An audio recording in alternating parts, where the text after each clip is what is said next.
Ladies and gentlemen, have you ever been in a place where life just didn't make sense?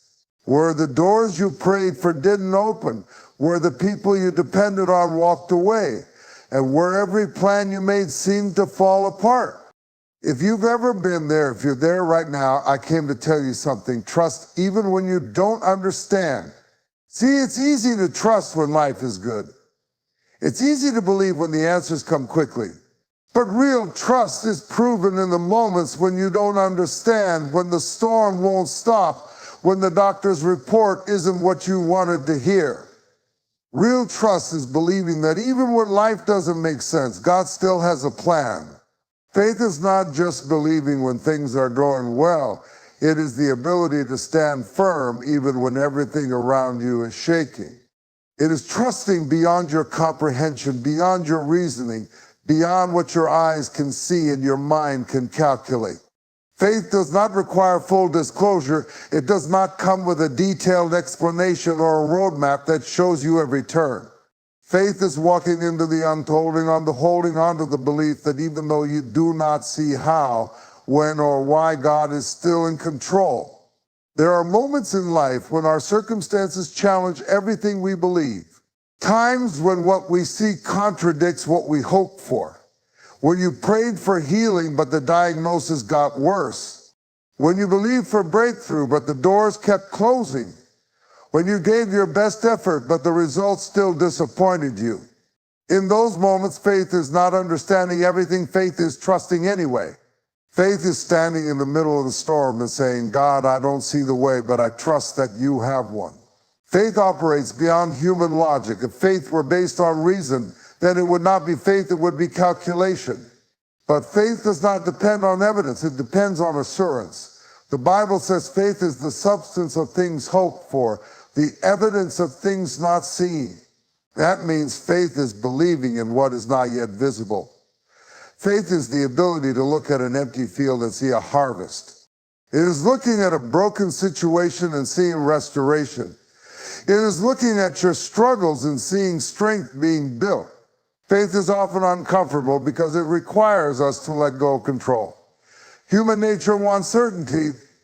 We want guarantees, explanations, and blueprints. But faith requires surrender.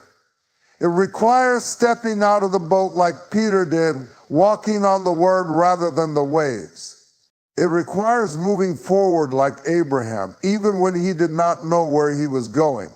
It requires standing in front of the Red Sea like Moses, trusting that a way will be made, even when no way is in sight. Faith does not mean the absence of doubt. It does not mean you will never question, never wonder, never feel afraid.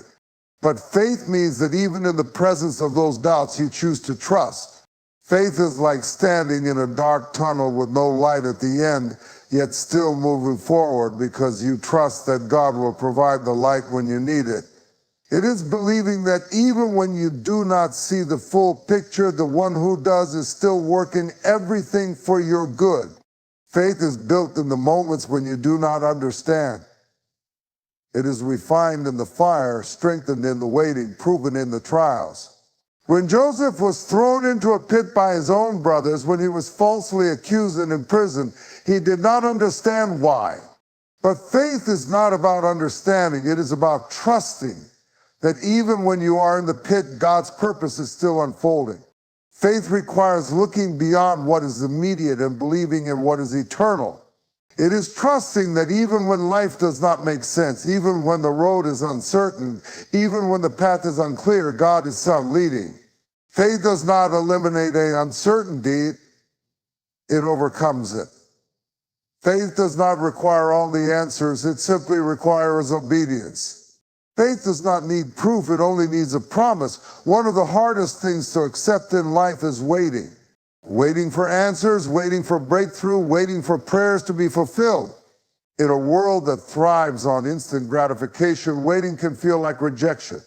It can feel like you have been forgotten, like your prayers are bouncing off the ceiling, like nothing is moving in your favor. But just because something is delayed does not mean it is denied. Delay is often part of God's divine process. When something is delayed, it does not mean it will never happen. It simply means that it is not time yet. The waiting period is not a punishment, it is preparation. There are things God is working out behind the scenes that you cannot see. There are lessons He is teaching you in the waiting that you would not learn if He gave you everything immediately. A delay is not a no, it is often a not yet. It is God saying, I am preparing something greater than you expected. And I need you to trust my timing. Think about Joseph. He had dreams of greatness, visions of leadership, and promises over his life. But before he could reach the palace, he faced years of delay. He was betrayed by his brothers, thrown into a pit, sold into slavery, and falsely imprisoned. If Joseph had judged God's faithfulness by his circumstances, he would have assumed he had been denied. But what Joseph did not realize in the moment was that the delay was positioning him for destiny. Every setback was actually setting him up. The pit did not cancel the promise. The prison did not destroy the plan. Delay was not denial, it was divine preparation. Many times we think delay means God has changed his mind or forgotten about us. But God does not forget his promises. He does not give a word and then take it back. If he spoke it, it will come to pass, but it will happen in his time, not yours. We live in a microwave generation, but God is a slow cooker. He takes time to refine, to shape, to mature. Some blessings take time because if you receive them too soon, they could crush you. There are things you are praying for right now that God is withholding, not because he does not want to bless you, but because he knows you are not ready to carry it yet. The weight of the blessing requires the strength of the process. Look at David. Anointed as king as a young shepherd boy, but he did not step into the throne immediately. He spent years running, fighting battles, and being tested in ways he never expected. If David had become king the moment he was anointed, he would not have been prepared for the responsibility. God allowed the delay to develop him. Every battle he fought, every hardship he endured, every cave he hid in was part of his training ground. The delay was not denial, it's God strengthening him for what was ahead. There are times when we see other people getting what we have been praying for, and we wonder, why not me? Why is their door opening while mine is still shut? But you cannot compare your timing to someone else's. You do not know what God is protecting you from. You do not know what he is working out on your behalf. Just because someone else received their breakthrough first does not mean yours is not coming. God's timing is perfect, and when it is your season, no one can stop what he has for you. Sometimes the delay is not about the external situation, it is about what God is doing in you. He is stretching your faith, building your endurance, teaching you to trust him in the unseen. He is strengthening your character so that when the promise comes, you will be able to sustain it. Many people want the platform but do not want the process. They want the crown without the crushing. But God knows that if he elevates you before you are ready, the weight of the blessing will feel like a burden. The delay is not about keeping something from you. It is about making sure you are fully prepared to handle what he is about to release. There are times when God delays something because the environment is not ready. The job you are praying for might not be open yet. The opportunity you are seeking might not be positioned correctly. The relationship you are believing for might need time to mature. God is not just working on you, he is working on everything connected to your destiny. When he opens the door, it will be at the right time, in the right season, and in the right way. The delay is not wasted, it is purposeful. Waiting does not mean inactivity. While you wait, you must prepare. While you wait, you must remain faithful. While you wait, you must keep trusting. Joseph did not sit idle in prison. He remained diligent, interpreting dreams, using his gifts, staying faithful where he was. David did not give up during his years of waiting. He kept leading, kept worshiping, kept trusting. Delay is not a time to quit. It is a time to grow. What you do in the waiting season determines how well you handle the blessing when it arrives. God's delays are not to harm you, but to help you. They are not to break you, but to build you.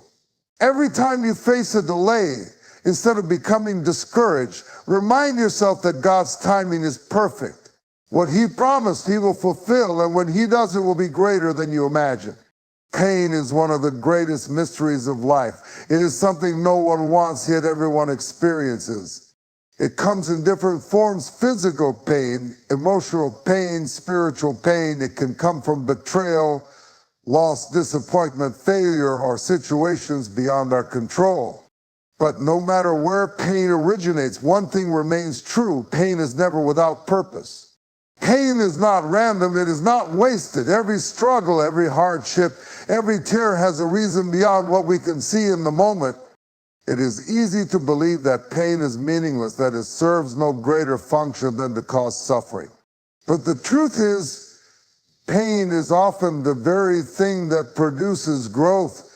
If you look at nature, you will see that some of the strongest trees have the deepest roots because they had to push through hard soil. Some of the most beautiful diamonds were formed under intense pressure. Muscles only grow when they are torn and rebuilt. The most valuable things in life are refined through struggle, and the same is true for people. Pain is a teacher. It teaches us things we would not learn in comfort. It reveals what we are truly made of, stripping away weakness and building resilience. Pain exposes what is inside us: our fears, our doubts, our insecurities. It brings to the surface what has been buried deep, allowing us to confront it and grow stronger. Without pain, we would never develop endurance. Without hardship, we would never know our true capacity. Pain shifts our perspective. When everything is easy, it is tempting to take things for granted. We assume we have all the time in the world. We assume the people we love will always be there. We assume that success and stability will last forever. But pain shakes us awake. It makes us reevaluate our priorities.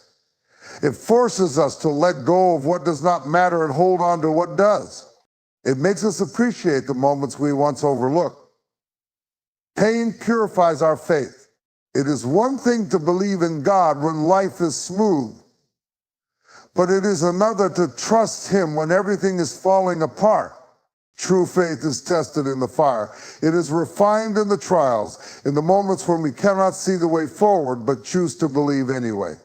Pain removes the illusion of control and reminds us that we are dependent on God. It humbles us, strips away our pride, and brings us back to the foundation of trust. Pain is preparation. Some of the most powerful leaders, the strongest warriors, the most influential people in history have walked through great pain. Before Joseph became a ruler, he was thrown into a pit and falsely imprisoned. Before David became king, he spent years running for his life. Before Moses led the Israelites, he endured exile and rejection. Before Jesus fulfilled his mission, he endured betrayal, suffering, and death. Greatness is often born from struggle. Before you step into your destiny, you must be prepared to carry the weight of it. Pain strengthens you for what is ahead. Pain has a way of stripping away distractions and bringing clarity. When you are in pain, you stop worrying about the opinions of others. You stop being consumed by temporary things. Pain has a way of resetting your focus, making you realize what truly matters. It teaches you to value what is eternal, not what is fleeting. It teaches you that life is short, that time is precious, and that every moment counts. Pain deepens our compassion. When you have suffered, you understand the suffering of others. When you have walked through heartbreak, you can comfort the brokenhearted. When you have experienced loss, you can empathize with those who grieve. Pain softens the heart, making us more understanding, more patient, more loving. It teaches us not to judge too quickly because we do not know what someone else has been through. Pain is often the birthplace of purpose. Some of the most impactful ministries, the most inspiring stories, the most life-changing breakthroughs have come from people who turned their pain into purpose. They took their suffering and used it to help others. They refused to let their pain be the end of their story. Instead, they allowed it to shape them, refine them, and propel them into something greater. Pain is temporary, but its lessons are lasting. What feels unbearable today will become the testimony of tomorrow. The very thing that seems to be breaking you is actually making you. Every tear, every sleepless night, every moment of agony is not in vain. Pain is not the end, it is part of the process. One of the most difficult things to accept in life is that some of the greatest moves of God happen in places we cannot see. When life is uncertain, when prayers seem unanswered, when progress feels invisible, it is easy to assume that nothing is happening. But just because you do not see movement does not mean movement is not taking place.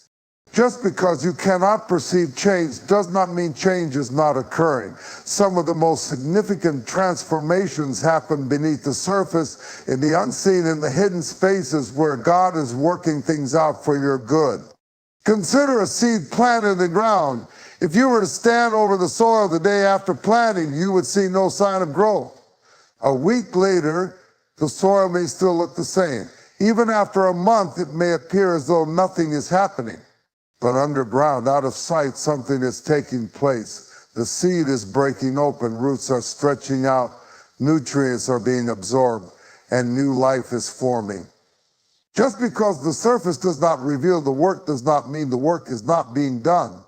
And when the time is right, that seed will break through the ground, not because something suddenly started happening, but because something had been happening all along. Many times in life, we feel buried by circumstances. We feel hidden, forgotten, overlooked. We pray for change, but everything appears the same. We ask for answers, but all we get is silence. But God is not inactive in the silence. He is not absent in the stillness. He is working, shifting, aligning things that you do not yet perceive. Just like a building's foundation is laid underground before the structure ever rises, God works in unseen places before his plan is revealed. There are moments when we feel stuck waiting for a door to open, for an opportunity to arise, for a breakthrough to come. But sometimes God's greatest work happens in the waiting. When Joseph was in prison, it seemed like nothing was changing. He had been faithful, yet his situation remained the same. But what Joseph did not know was that God was orchestrating events behind the scenes. He was aligning people, conversations, and circumstances to bring Joseph to his purpose at the appointed time. What looked like stagnation was actually divine positioning. There are prayers you have prayed that God has already answered, you just have not seen the manifestation yet. There are opportunities being prepared for you, relationships being arranged for you, solutions being developed for you, all outside of your view. You may not see the way, but the way is being made. You may not hear the answer, but the answer is on its way. The absence of evidence is not evidence of absence. Just because you cannot see God moving does not mean he is not moving. Think about an artist painting a masterpiece. If you were to step into the process too soon, you might see nothing but scattered strokes, a seemingly chaotic mix of colors with no clear image. If you judge the painting too early, you might assume it is unfinished, incomplete, or without direction. But as the artist continues, as the details are refined, as the final touches are added, the picture comes into focus. The same is true with God's work in your life. If you judge his plan too soon, you may think he is not working. But what you perceive as disorder is actually part of a greater masterpiece unfolding. There are things you have lost that you thought were setbacks, but in reality, they were setups. There are closed doors that you thought were rejection, but in reality, they were redirection. Sometimes God removes what is visible so that he can establish what is unseen. What you thought was a failure may have been the very thing positioning you for your greatest breakthrough. What looked like disappointment may have been protection from something you could not see. God operates beyond human understanding. While we see the present moment, he sees the full picture. While we focus on what is happening right now, he is orchestrating things for the future. A delay in your eyes may be perfect timing in his. A setback in your perspective may be a setup in his plan. We walk by faith, not by sight, because sight is limited, but faith allows us to trust in what is beyond our perception. Waiting is difficult because we equate silence with inactivity. We assume that if we do not see progress, then no progress is being made. But in reality, the quiet seasons are often the most productive ones. God does his best work in hidden places, in the darkness of the soil, in the stillness of the night, in the depths of the unseen. And when the time is right, what he has been working on will be revealed, not because it suddenly started happening, but because it had been happening all along. Surrender is a word that often carries negative connotations. It is associated with giving up, backing down, or admitting loss. In the world's eyes, surrender is seen as weakness, as an act of quitting, as a sign of defeat. But in the kingdom of God, surrender is not a loss, it is a gain.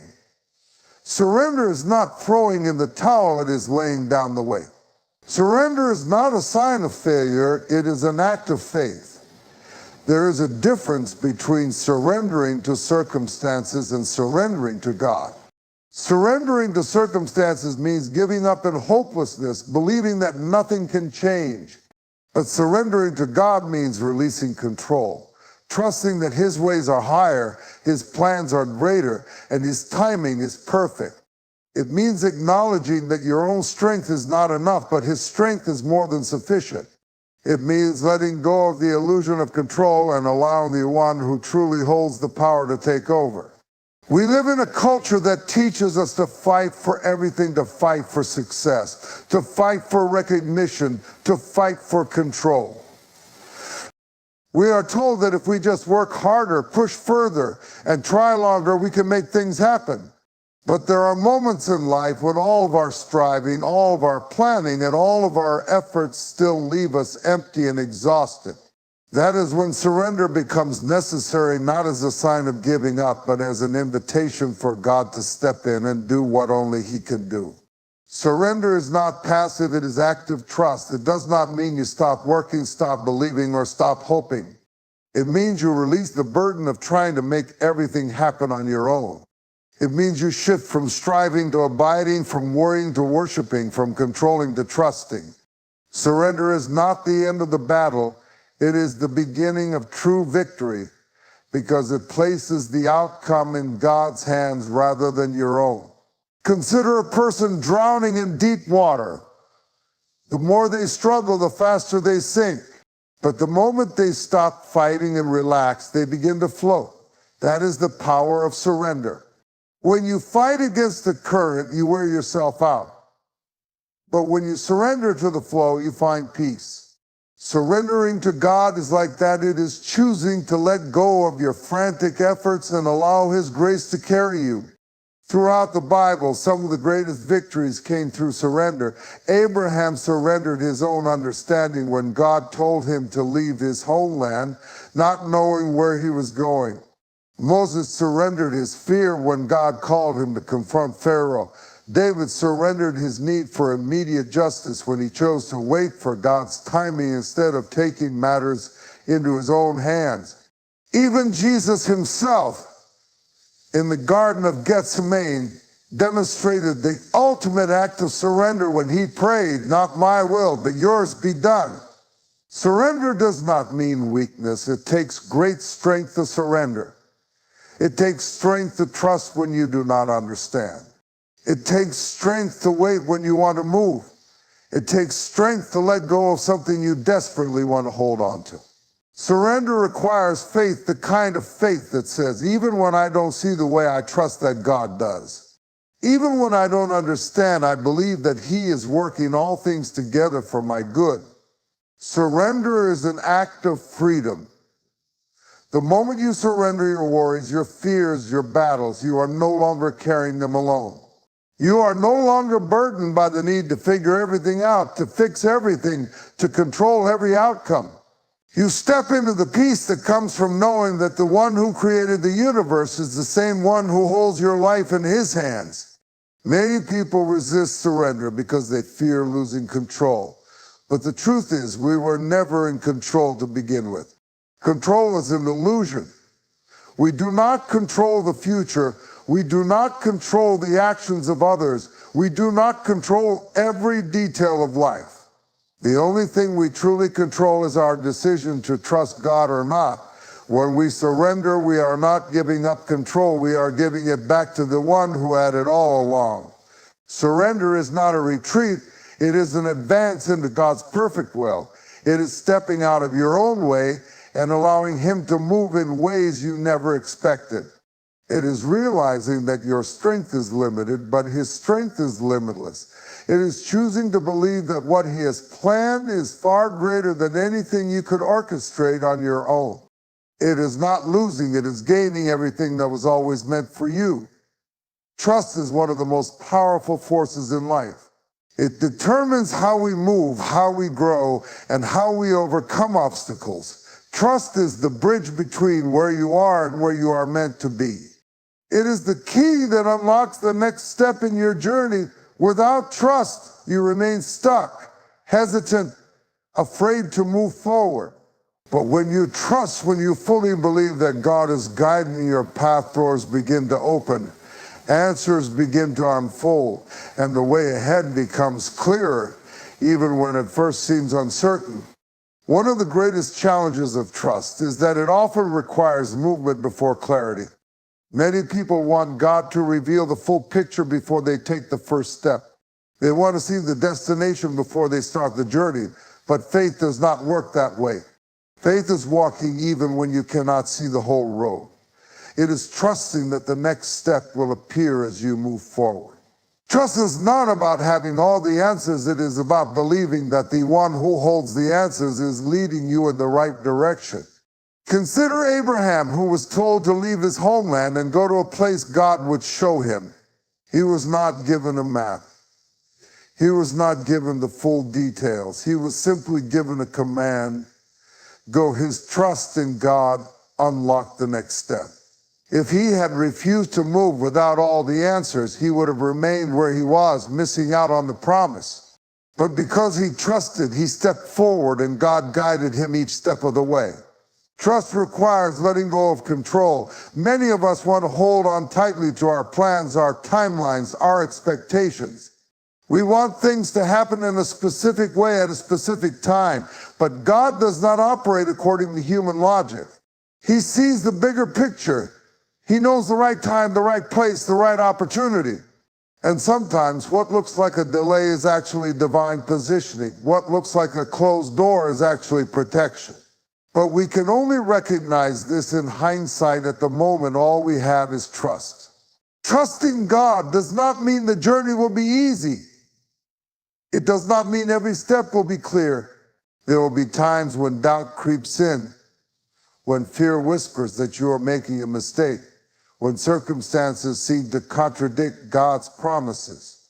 But trust is what keeps you moving even when your emotions try to paralyze you. Trust is what allows you to take the next step when everything in you wants to retreat. Trust is what reminds you that just because you do not see progress does not mean progress is not being made. There are times when God does not reveal the next step because He is waiting for you to trust Him with the step you are on. Sometimes we ask for direction, but we have not been obedient with the instructions He has already given us. We want to see step 10, but we have not yet taken step 1. Trusting God means moving forward with what He has already spoken, knowing that as you obey, more will be revealed. Think about the Israelites as they stood before the Red Sea. They were trapped with Pharaoh's army behind them and an impassable body of water before them. Fear told them to go back to surrender, to give up. But Moses trusted God. And when he stretched out his staff, the waters parted. The sea did not part before the act of trust. It parted because of the act of trust. The miracle was waiting on the other side of obedience. The breakthrough was unlocked through faith. The same principle applies to your life. The opportunities, the relationships, the open doors you are waiting for may be waiting for your trust. The provision you need may already be set in place, but it will not be revealed until you take the step of faith. Trust is not passive, it is active. It is choosing to believe even when logic tells you otherwise. It is stepping out even when you cannot see the ground beneath you. Trusting God does not mean that fear will not exist. It means that fear will not control your actions. There will be moments when you feel uncertain, when the path ahead seems unclear, when the road feels lonely, but trust is what carries you through those moments. Trust is what reminds you that even when you do not understand, God does. Even when you cannot see, He sees. Even when you feel lost, He is leading you. Trust is not just about believing that God can do something, it is believing that He will. It is believing that He is working on your behalf, that He is making a way where there seems to be no way. It is believing that He has already gone before you, setting things in motion that you do not yet perceive. Sometimes the reason we feel stuck is not because God has stopped moving, but because we have stopped trusting. We have allowed doubt to take over. We have hesitated when we should have stepped forward. But trust is what unlocks the next step. It is what moves you from waiting to walking, from hoping to receiving. It is what allows you to step into the fullness of what God has prepared for you. Trusting when you do not understand is one of the greatest challenges of faith, yet it is also one of the greatest keys to unlocking your destiny. Life will not always make sense, and the path ahead will not always be clear. There will be moments of delay that test your patience, pain that challenges your endurance, and seasons of silence that make you question if God is even moving at all. But through it all, trust remains the foundation that carries you forward. Faith is trusting beyond understanding. It is believing that God is working even when you cannot see it, knowing that delays are not denials, and understanding that every pain carries a purpose. The doors you are waiting for, the answers you are seeking, the breakthrough you are hoping for, all of these things are not just about what you can do, but about what God is doing behind the scenes. What you cannot see is working for you. Surrender is not about giving up. It is about letting go of the illusion of control and stepping into the fullness of God's plan. It is in that surrender, in that release, that you unlock the next step. Your trust activates the move of God in your life. Just like Abraham, Moses, Joseph, and countless others, you must step out in faith before you see the results. The path will unfold as you walk. The provision will appear as you trust, and the doors will open as you take each step in faith. So even when you do not understand, even when the way is uncertain, even when you feel like you are walking in the dark, keep trusting. Keep believing. Keep moving forward. Because what God has prepared for you is greater than anything you could ever imagine. And in His perfect timing, everything will come together exactly as it was meant to be.